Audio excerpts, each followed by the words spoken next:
Assalamualaikum warahmatullahi wabarakatuh.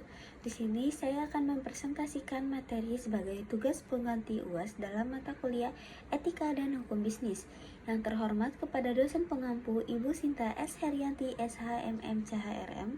Sebelumnya, perkenalkan nama saya Almanafiana dengan NIM 11241393.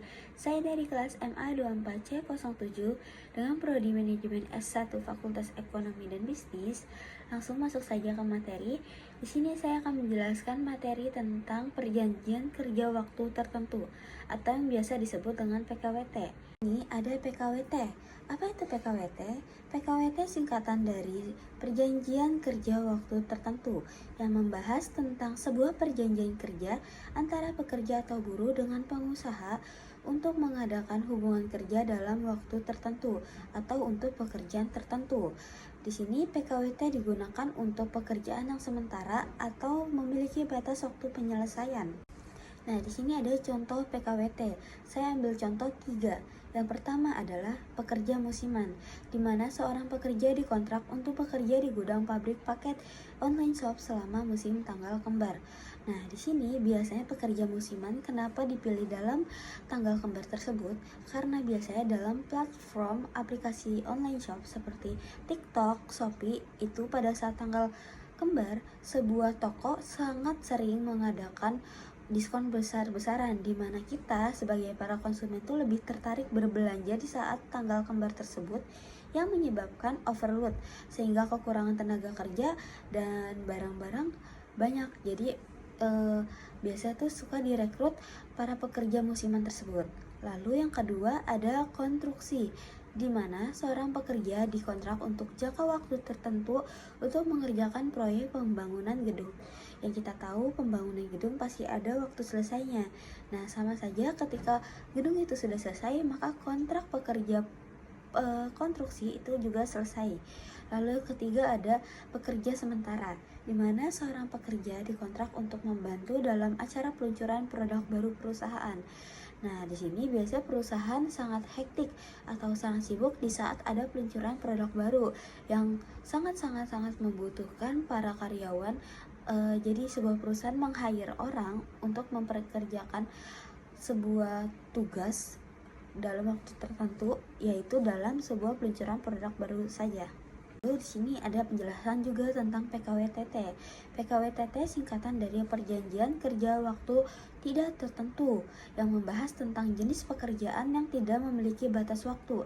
Artinya, hubungan kerja antara pekerja dan pengusaha berlangsung secara tetap atau permanen, kecuali ada pengunduran diri, pemecatan, atau pemutusan hubungan kerja atau PHK. Nah, di sini saya akan menjelaskan tentang perbedaan antara PKWT dan PKWTT. Yang pertama dalam hal durasi. PKWT memiliki waktu yang terbatas karena PKWT itu memiliki waktu masa habis kerja, sedangkan untuk PKWTT tidak memiliki waktu terbatas karena ia akan habis apabila dia di PHK atau dalam masa mendekati usia pensiun. Lalu yang kedua ada pembaruan kontrak. Di sini PKWT memiliki kemungkinan adanya pembaruan kontrak karena biasanya rata-rata perusahaan itu merekrut sebuah karyawan dengan rentan usia pembaruan kontraknya itu dari 6 sampai 2 tahun. Cuman untuk peraturan Omnibus Law itu dia bisa sampai 5 tahun. Sedangkan untuk PKWTT itu tidak memiliki waktu pembaruan kontrak karena dia akan lanjut terus bekerja. Nah, lalu yang ketiga ada kompensasi PHK. Di sini para PKWT memiliki kompensasi, biasanya rata-rata perhitungan itu dalam 1 tahun memiliki kompensasi PHK sebesar 1 bulan gaji. Lalu untuk PKWTT itu memiliki kompensasinya dalam uang pesangon. Biasanya apabila dia sudah memiliki batas usia pensiun tersebut, ia akan mendapatkan hak dari perusahaan, yaitu pesangon yang sudah dihitungkan sesuai dengan peraturan dalam perusahaan tersebut. Lalu yang keempat ada masa percobaan. Di sini PKWT tidak dapat disyaratkan. Lalu untuk PKWTT dapat disyaratkan dengan maksimal 3 bulan. Next, di sini ada syarat objektif dan syarat subjektif dalam PKWT. Yang pertama dari syarat objektif, dalam hal tertentu objek pekerjaan atau jasa harus jelas. Lalu, hal yang tidak dilarang tidak bertentangan dengan undang-undang, kesusilaan, atau ketertiban hukum. Lalu, sebab yang halal, tujuan perjanjian tidaklah melanggar peraturan hukum. Lalu, contoh relevansinya dalam jenis pekerjaan dan durasi harus sesuai peraturan perundang-undangan ketenagakerjaan. Nah, di sini ada lagi syarat subjektif. Dalam cakap hukum, pihak-pihak yang membuat perjanjian memiliki kemampuan hukum, dewasa, sehat, akal, tidak di bawah pengampunan. Kesepakatan bebas, tidak ada paksaan, penipuan, atau kekhilafan. Contoh relevansi, pastikan karyawan dan perusahaan secara sah dapat mengikat diri dalam perjanjian. Lanjut ke materi konsep hubungan kerja dan relevansi PKWT. Di sini ada hubungan kerja. Hubungan kerja adalah hubungan yang timbul karena perjanjian kerja antara pengusaha dan pekerja atau buruh. Hubungan ini memiliki beberapa unsur seperti adanya pekerjaan, upah, dan perintah. Relevansi PKWT dengan hubungan kerja. PKWT adalah salah satu bentuk perjanjian kerja yang menciptakan hubungan kerja. Meskipun waktu kerjanya terbatas, ketiga unsur pekerja, upah, dan perintah itu harus tetap terpenuhi. Contoh, dalam PKWT saya, jelas ada pekerjaan, posisi, dan deskripsi, lalu ada upah dalam hal gaji pokok dan tunjangan, serta ada perintah atau aturan perusahaan. Nah, di sini ada contoh dokumen PKWT saya. Di sini saya ambil contoh, saya pernah bekerja di PT Indonesia Epson Industri, di mana pada para pihak itu menyatakan bahwa yang pertama dari PT Indonesia Epson Industri yang berada di sebuah perusahaan yang beralamat di Egypt Industrial Park Plot 4E, Cikarang Selatan, Kabupaten Bekasi, yang bergerak di bidang industri pembuatan mesin cetak elektronik printer. Dalam hal ini diwakili oleh Nita Wijayanti dalam kapasitasnya sebagai manajer HRD, yang selanjutnya disebut sebagai pihak pertama. Nah, di sini pihak pertamanya itu dalam sebuah perusahaan tersebut. Lalu yang kedua, dengan saya sendiri bernama Alma Noviana, perempuan lahir di Bekasi pada 26 November 2002. Dengan alamat di Bekasi tersebut, status pernikahan saat ini saya masih lajang. Dalam hal ini, saya bertindak atas nama diri sendiri, yang selanjutnya disebut sebagai pihak kedua. Nah, jadi di sini para pihak itu ada dua. Lalu penempatan kerja dan lama perjanjian. Dalam pasal 3, PKWT ini dapat diperpanjang oleh pihak pertama dengan pemberitahuan terlebih dahulu kepada pihak kedua sebelum PKWT ini berakhir. Lalu pada pasal keempat, pihak pertama memberikan pekerjaan kepada pihak kedua dengan jabatan operator pada Departemen E4 Production, dan pihak kedua bersedia untuk bekerja dengan sistem kerja non-shift maupun shift. Lalu yang terakhir, dalam pasal kelima menyatakan bahwa pihak kedua sepakat dan bersedia untuk dilakukan perubahan penugasan dan penempatan kerja sewaktu-waktu oleh pihak pertama, termasuk perubahan jenis perjanjian sesuai dengan kebutuhan perusahaan. Di sini dalam hal durasi dinyatakan pada pasal kedua yang berisi tentang dengan dibuat dan ditandatanganinya PKWT ini, pihak pertama telah menerima pihak kedua sebagai pekerja, dan oleh karenanya pihak kedua sepakat untuk bekerja di perusahaan dengan jangka waktu terhitung sejak 7 Februari sampai dengan 31 Januari 2023. Nah, di sini hak yang akan saya dapatkan tertera dalam pasal ke-8, di mana pihak pertama membayar upah kepada pihak kedua dengan ketentuan sebagai berikut. Yang pertama, upah pokok saya sebesar Rp5.362.66.000 dalam per bulan, atau per 1 bulan saya mendapatkan gaji pokok sebesar itu. Lalu yang kedua, ada tunjangan transport sebesar Rp297.000 per bulan.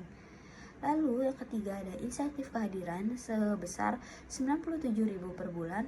Dan yang keempat, jika pihak kedua ditugaskan untuk bekerja shift, maka mendapatkan tunjangan yang besarnya diatur dalam PKB. Lalu yang terakhir ada upah lembur, dibayarkan apabila pihak kedua diperintahkan dan melakukan kerja lembur. Nah, ada hak, pasti juga ada kewajiban. Di sini kewajiban saya yaitu tertera dalam pasal kelima, yang menyatakan bahwa pihak kedua sepakat dan bersedia untuk dilakukan perubahan penugasan dan penempatan kerja di waktu-waktu oleh pihak pertama. termaksud perubahan jenis perjanjian sesuai dengan kebutuhan perusahaan. Pasal 6 di sini menyatakan bahwa selama menjadi pekerja dan bekerja di perusahaan, pihak kedua berkewajiban untuk mengetahui dan mematuhi isi perjanjian kerja bersama PKB, perusahaan dan atau perusahaan lainnya yang ada di perusahaan dan bersedia menerima sanksi atas segala pelanggaran yang dilakukan termasuk pemutusan hubungan kerja dalam hal tersebut atau yang biasa disebut dengan PHK. Nah, di sini ada tanda tangan kedua pihak sebagai pernyataan bahwa PKWT ini sudah sah. Di sini oleh manajer HRD yaitu Ibu Nita Wijayanti sebagai pihak pertama dan saya pihak kedua sebagai pekerja yaitu Alma Noviana melakukan tanda tangan kontrak yang menyatakan diresmikannya saya sebagai pekerja dalam sebuah perusahaan di PT Indonesia Epson Industri. Di sini saya akan menjelaskan tentang kesesuaian PKWT dengan prinsip etika dan hukum bisnis. Yang pertama, dalam hal keadilan yang sudah diatur dalam secara normatif Undang-Undang Ketenagakerjaan UU Nomor 13 Tahun 2003 JO, UU Cipta Kerja Nomor 11 Tahun 2020 dan PP Nomor 35 Tahun 2021 telah mengatur bahwa PKWT hanya diperbolehkan diterapkan untuk pekerjaan yang bersifat sementara, musiman, atau berdasarkan target tertentu. Lalu, pekerja PKWT berhak atas upah, jaminan sosial, hak cuti, dan kompensasi akhir kontrak. Secara hukum, ketentuan ini sudah memenuhi prinsip keadilan karena membedakan jenis kontrak kerja sesuai sifat pekerjaan. Akan tetapi, dalam praktik, banyak perusahaan menyalahgunakan PKWT karena PKWT bersifat dalam batas waktu tertentu, di mana pekerjaan bersifat tetap justru menggunakan PKWT. Jadi, agar perusahaan tidak perlu memberikan jaminan pensiun atau pesangon PHK.